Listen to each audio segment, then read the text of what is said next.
I'm Linda Yarrow. I'm an assistant professor at Kansas State University in the Department of Human Nutrition, and I'm also a registered dietitian, and I put in a little bit of time every week at Clay County Medical Center as the clinical dietitian. I have my bachelor's degree in vocational home economics education, which is now known as FACS. I got that in 1983. I went right into the master's in the dietetics nutrition field and received my master's in 1985 and began working as a registered dietitian. And loved teaching, started teaching for Cloud County Community College, and found out that I liked the higher level education. So in 2002, I came back to Kansas State University to get my PhD in human nutrition. And in 2004, started my first online course with K-State and have gradually built up the number of courses I've been teaching over the last 10 years. One of the things I love about distance education is the variety in the students that I have. I have students from about age 20 up to my oldest one has been 68 years old. And so they bring to the class a lot of unique experiences. For many of them, this is their second occupation. The majority of my students plan to be a registered dietitian, and so I'm teaching the upper level nutrition courses. And one of my favorite activities in the classes is actually the online message board discussions. Each week, based on the topic, the students go out and find something interesting that's newsworthy that they want to discuss during the week, and they act as moderators. They keep the discussion going all week. They come up with questions, they interact, but because they come from such a variety of backgrounds in terms of jobs, experiences, health issues, the conversation is very rich. And I'm not even looking for right or wrong answers in the conversations. I'm looking for them to experience real life situations related to nutrition and to be exposed to views from other people that they may not have heard of. And that's really my goal with all my classes, is to show how the information is going to be used in the real world and how hearing experiences from others might even influence the way that they're presenting information to their future clients. Some of the other activities that I do in my classes are wikis and blogs. I got started looking for more creative, interactive ways for two reasons. I want my distance students to feel like they are part of a class and not an individual working on a course on their own. So by creating these group projects, the wikis in particular, they're working with other students, interacting, and feeling like they're part of the class. And I'm also looking ways for them to be entertained and myself. And I'll say that selfishly, I was looking to entertain myself first. I didn't want to get into a rut and be doing the same things over and over and over. And I thought if I can find something that entertains me, it's probably going to entertain my students also.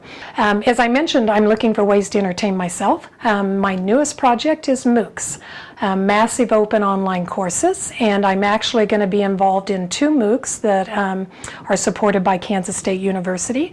One of the MOOCs is designed for the STEM disciplines and high school girls, and we're going to talk about the fascinating facts about digestion. Because I want them to see how unique and fascinating the human body is, and hopefully encourage them to want to explore more about the sciences as it relates to nutrition.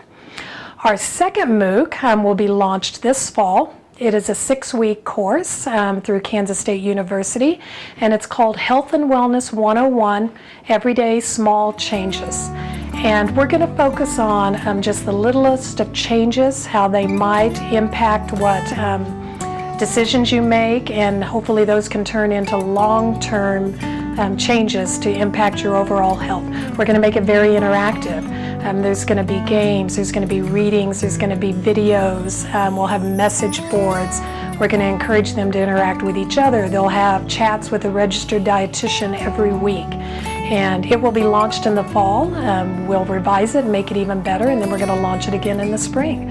And hope to show that with MOOCs we can make a difference in the health of individuals.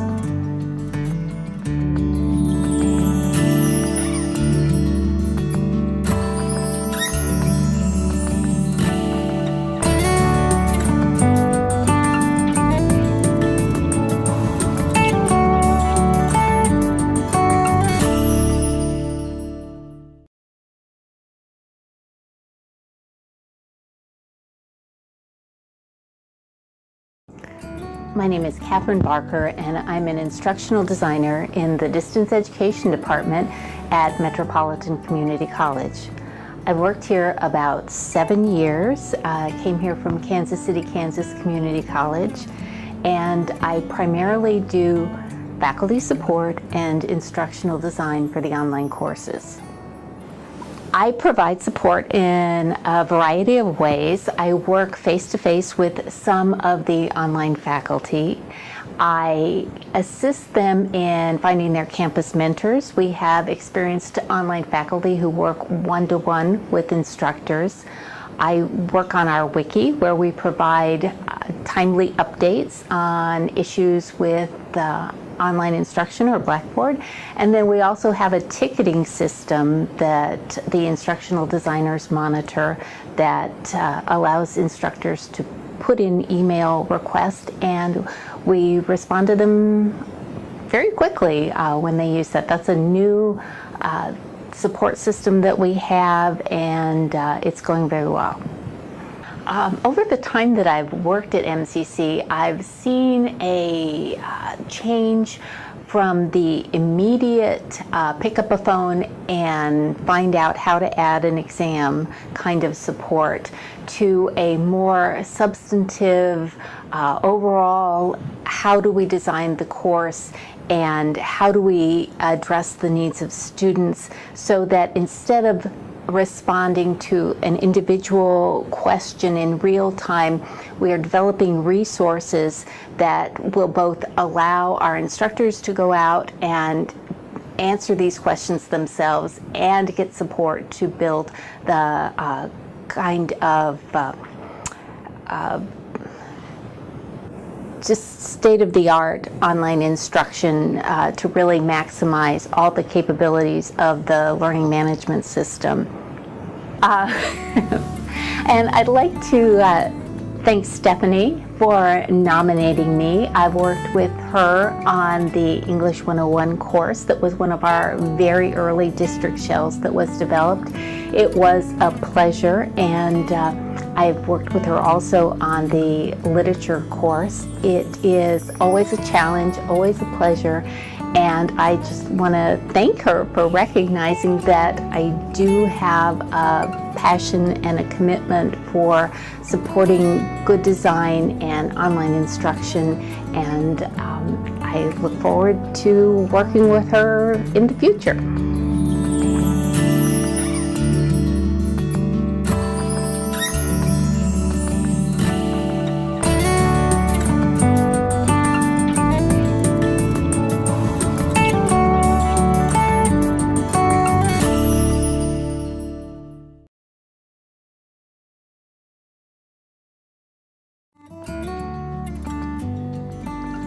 Mark Childress. I am the professor and director of the doctoral program of instructional design and technology at Baker University in the Graduate School of Education. Formerly, I was chair of the Department of Instructional Design Technology at Emporia State University, where I think we were able to build a unique and progressive program that trains students to become effective leaders in instructional design and lots of facets of instructional design and technology. Some of the things I feel like I was able to do in the past sort of came up through the ranks of the Association for Educational Communications and Technology, AECT, first really beginning as a actually attending those conferences as a graduate student, and then becoming a president-elect and president of the Research and Theory Division of the association, and then on the board of directors and executive committee for AECT, and eventually becoming president-elect, designate president-elect, then president of AECT, and now past president. As president-elect of AECT, I was responsible for the planning and development of the AECT convention, annual international convention in 2012 in Louisville, Kentucky. As president, I I involved oversight of most facets of the association, including several premier journals in the field, and then again being involved with lots of conventions and research symposiums.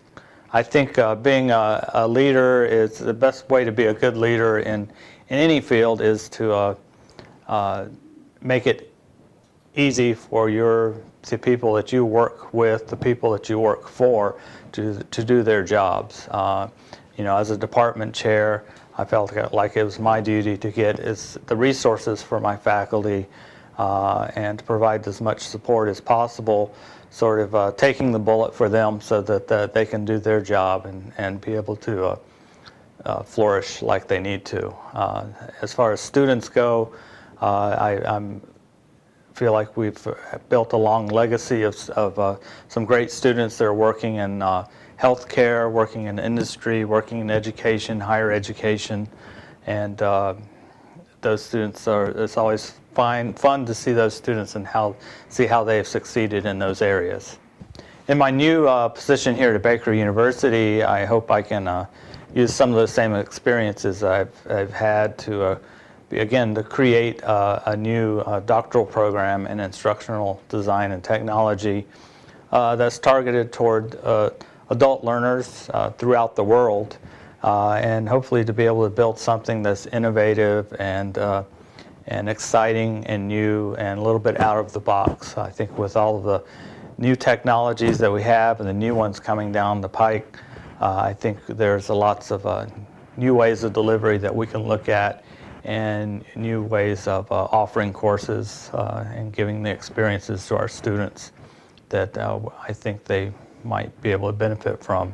One of those ways is by recruiting instructors and professors from throughout the world. I think an exciting possibility will be to be able to use some of my contacts throughout the world and have some of those professors teach in our program here. And I think it'd be a strong way to let our students see that that instructional design and technology is not just a U.S. thing, it's a worldwide thing, and to see the different perspectives of different cultures in our field. First, I'd like to thank C2C and the folks that nominated me for this award. I think several years ago, I've been coming to SIDLIT for as long as I can remember, one of the very first SIDLITs, I believe. And I remember when the first Jonathan Bacon Award was awarded to Jonathan Bacon, and I remember thinking at that point that that's something I'll never be able to receive. And but lo and behold, here I am getting the Jonathan Bacon Award. So so much so that I've decided to move to Kansas City and be closer to Jonathan Bacon.